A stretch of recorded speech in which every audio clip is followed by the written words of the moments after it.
You reread one sweet text like it holds a hidden answer, and somehow it starts to feel bigger than it really was. That is often how idealization begins. We do not just see a person, we start seeing a promise.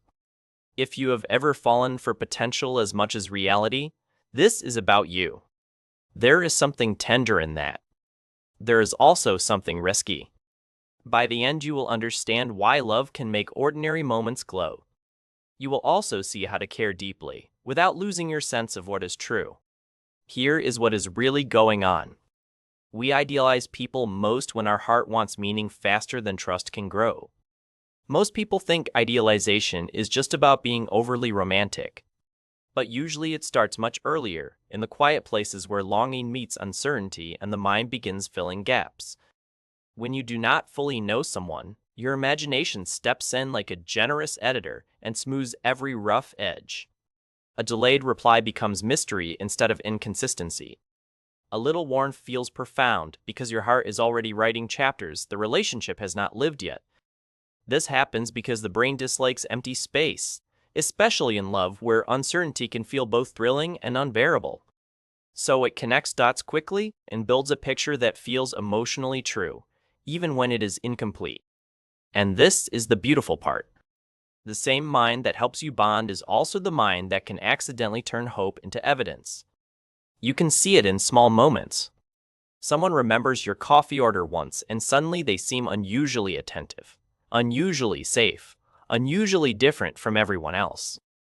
The gesture is real. The meaning you attach to it may be much larger than the gesture itself. That does not mean your feelings are fake.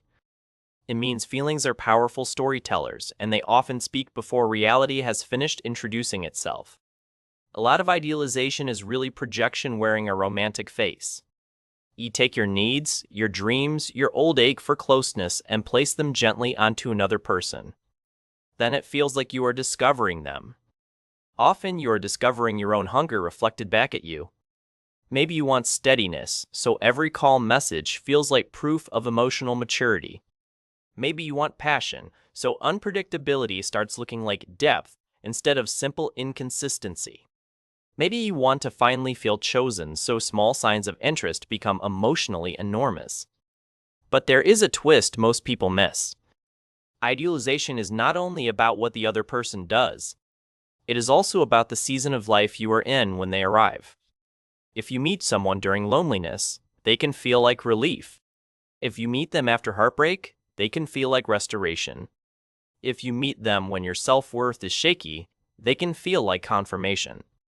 In those moments, you are not just seeing a person. You are seeing a doorway out of pain, and that makes the doorway look almost sacred. This is why timing matters so much in attraction. The very same person can seem ordinary in one chapter of your life and unforgettable in another. Sometimes you do not fall hardest for who they are. You fall hardest for what they seem to rescue you from. Think about how often idealization blooms in silence. A few dates, a handful of messages, maybe one unusually honest conversation, and your mind begins protecting the fantasy. Because once hope attaches, it does not like being corrected. It starts filtering what you notice. You remember the tenderness and excuse the confusion. You replay the chemistry and minimize the mismatch. You amplify what supports the dream and soften what threatens it. That is not foolishness. That is the mind trying to preserve emotional momentum after it has already invested meaning. Here is a warm reframe. What looks like being blind in love is often the heart trying very hard to keep possibility alive. That is why smart people idealize too. Insight does not cancel desire, and self-awareness does not always arrive before attachment forms its first loyal story. You can know better and still hope harder. You can notice red flags and still feel pulled toward the version of them that seems just within reach. And sometimes the strongest idealization happens when a person is emotionally inconsistent. A secure, predictable person gives you information. An inconsistent person gives you puzzles, and puzzles are easy for longing to mistake as depth. One day they feel close. The next day they feel far away. So your mind keeps searching for the perfect explanation that makes the whole pattern feel meaningful. That search can become its own attachment. You stop relating to who they are and start relating to the emotional chase their unpredictability creates inside you. If you have ever said, maybe they care more than they show, this part probably touches something real. Because idealization often grows best where clarity is missing. The less you know, the more room fantasy has. The less consistent they are, the more your hope starts doing unpaid labor for the relationship. And here is something to remember. Chemistry is not always recognition of truth. Sometimes it is recognition of familiarity, and familiarity can come from old emotional patterns rather than healthy alignment. If love felt uncertain in the past, uncertainty can feel strangely magnetic in the present. Not because it is better, because some part of you already knows how to survive inside it. That is one reason people idealize unavailable partners. Distance allows fantasy to stay clean. A person you cannot fully reach is a person reality cannot fully test. So the mind keeps polishing them. It turns their distance into depth, their vagueness into complexity, and your waiting into devotion. But the real reason feels stranger than that.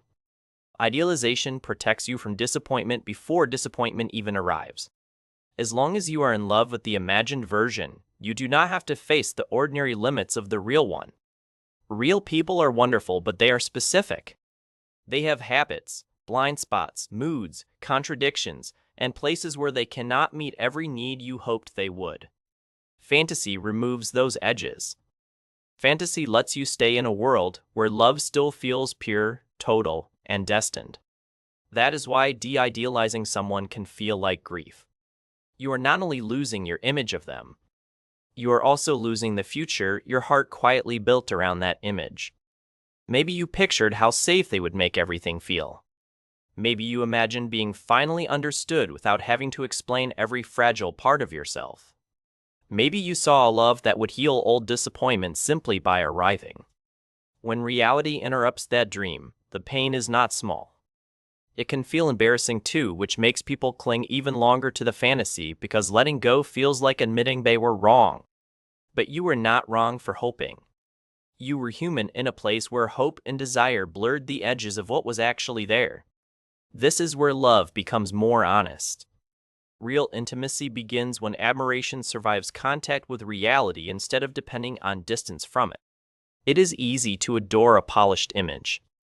It is more meaningful to care for a person whose full humanity you can actually see.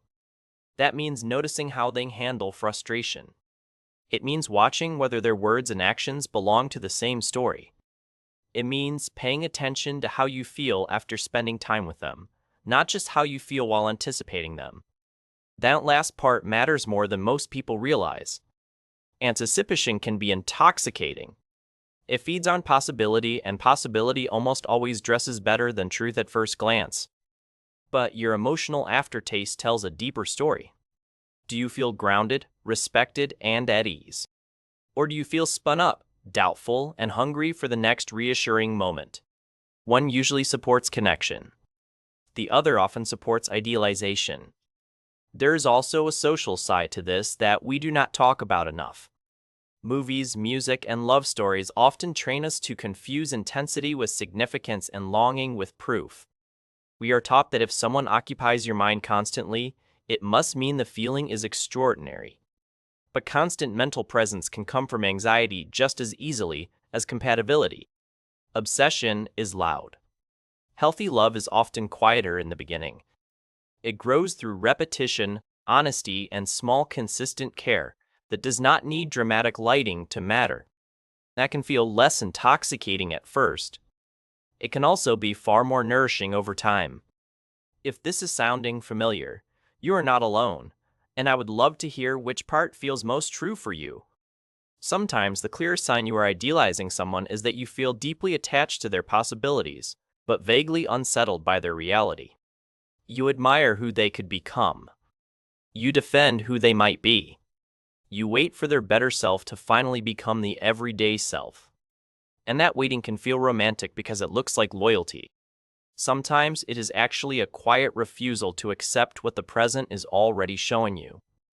Loving someone for their potential is not the same as loving the life that actually exists between you. Potential is a promise with no schedule. Reality is the only place a relationship can truly live. So what helps you stop idealizing without becoming cynical? You slow the story down. You laugh options repeat before you let meaning harden. You stay curious longer than your fantasy wants you to. You ask whether what moves you is consistency, character, and care, or simply the emotional charge of wanting more. You also notice the role you are assigning them in your inner life. Are they a partner? Or are they becoming a symbol? A symbol of rescue, healing, proof, redemption, or finally being chosen? When someone becomes symbolic, it gets harder to see them clearly because the stakes stop being relational and start feeling existential. Then every text, delay, plan, and mood carries more meaning than it can reasonably hold. That is exhausting for you and unfair to them. No one can live comfortably inside another person's private mythology for very long. And this is the beautiful part. When you release idealization, love does not become smaller. It becomes steadier. It becomes possible to appreciate someone without needing them to complete an unfinished story inside you. You can enjoy their warmth without inventing perfection. You can feel attraction without surrendering your perception. You can stay open while also staying awake. That balance is not cold. It is one of the most loving things you can bring into a relationship. Because real love is not built from exaggeration. It is built from accurate seeing, generous understanding, and repeated choices made in the light of truth. And when someone is truly right for you, reality does not ruin the connection. Reality deepens it. Their humanity becomes part of the bond, not a threat to it. You do not have to keep polishing them to keep loving them. You just keep meeting them where they are, and noticing whether they meet you there too. So if you catch yourself idealizing someone, do not shame yourself for it. Just get gentle and honest. Ask what your heart is adding, what your hope is protecting, and what reality has already said in a quieter voice. That question alone can change everything. Because the goal is not to love less. The goal is to love with your eyes open. And if you want more honest, warm conversations about love and relationships, subscribe and stay close. If this gave language to something your heart has felt, you can also leave a like so more people find it. There is a lot more to say about the patterns we mistake for destiny. And there is a lot of freedom in finally understanding them. You deserve a love that does not need fantasy to feel meaningful. You deserve one that stays beautiful even in the clear light of day.